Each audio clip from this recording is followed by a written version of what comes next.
नमस्कार शेतकरी बंधूंनो, स्वागत आहे आपले समृद्ध शेतकरी या यूट्यूब चॅनलमध्ये। या व्हिडिओमध्ये आपण महाराष्ट्रातील आजचे ताजे तुरीचे बाजारभाव बघणार आहोत। चला तर सविस्तर बघूया। बाजार समिती राहुरी वांभुरी आवक आलेली 1 क्विंटलची किमान दर आहे 7,200 रुपये, कमाल दर आहे 7,200 रुपये, सर्वसाधारण दर आहे 7,200 रुपये।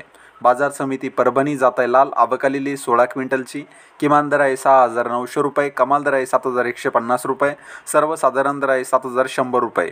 बाजार समिती वरुड जात आहे लाल आवक आलेली 66 क्विंटलची किमान दर आहे 6,900 रुपये, कमाल दर आहे 7,195 रुपये, सर्वसाधारण दर आहे 7,129 रुपये।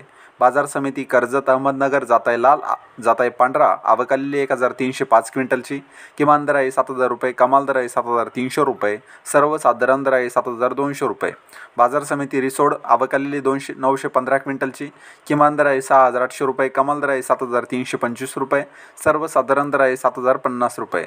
बाजार समिती हिंगोली जात आहे गज्जर आवक आलेली 650 क्विंटलची किमान दर आहे 7,040 रुपये, कमाल दर आहे 7,670 रुपये, सर्वसाधारण दर आहे 7,615 रुपये। तर हे होते महाराष्ट्रातील तुरीचे बाजारभाव। हा व्हिडिओ जर तुम्हाला आवडला तर व्हिडिओला लाईक करा व चॅनलला सबस्क्राईब करा। धन्यवाद।